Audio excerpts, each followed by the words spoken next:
Israel imeanzisha mashambulizi inayoiita kama Operation Rising Lion katika maeneo mbalimbali nchini Iran, ikilenga maeneo ya tafiti za nyuklia, na kuna ripoti kuwa majengo ya makazi yameathiriwa. Israel inadai kuwa haiwezi kuruhusu Iran kuendelea na mpango wake wa silaha za nyuklia, na wanadai kuwa walipata taarifa kuwa mpango huo ulikuwa karibu sana kukamilika. Sasa kwa upande wa Israel, ingawa haijawahi kukiri hadharani kuwa na silaha za nyuklia, lakini kwa mujibu wa shirikisho la wanasayansi wa Marekani, wanakadiria kuwa Israel ina vichwa 90 vya nyuklia. Waziri Mkuu wa Israel Benjamin Netanyahu anasema kuwa ilikuwa lazima wachukue hatua hii. Operation Rising Lion, a targeted military operation to roll back the Iranian threat to Israel's very survival. Naye kiongozi mkuu wa Iran Ayatollah Ali Khamenei anasema kuwa Israel itapata jibu chungu la mashambulizi yao. Mapema leo Iran imetuma makombora zaidi ya 100 nchini Israel kama jibu la mashambulizi ya jana usiku.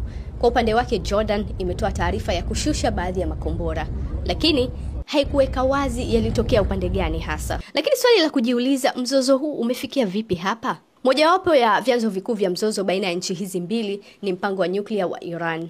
Israel pamoja na washirika wake kama Marekani ina hofu kwamba Iran inatumia mpango wake wa nyuklia kwa malengo ya kijeshi, ikikusudia kutengeneza silaha za nyuklia.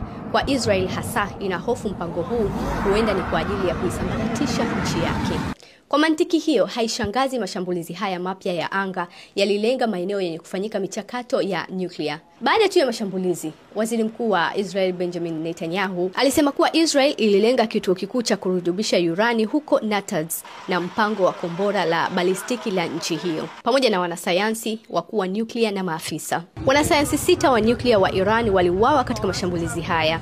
Makubaliano ya nyuklia ya mwaka 2015 yaliyolenga kuzuia Iran kutengeneza silaha za nyuklia kwa kubadilishana na kulegeza vikwazo yalitoa matumaini kidogo. Hata hivyo, kujiondoa kwa Marekani katika makubaliano hayo mwaka 2018 chini ya utawala wa Donald Trump wakati huo kuliufanya mpango huu kudhoofika.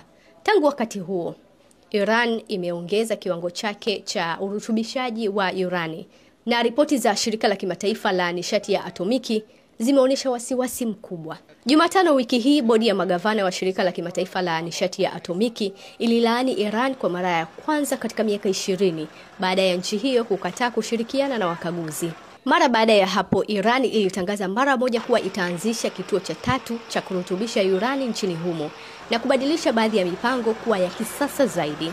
Wakati haya yote yakiendelea, mshirika wa karibu wa Israel, Marekani, anasema kuwa hakuhusika, lakini masaa machache kabla ya mashambulizi dhidi ya Iran, Marekani iliondoa wafanyakazi wake kutoka katika maeneo mbalimbali ikiwemo Iraq. Iran na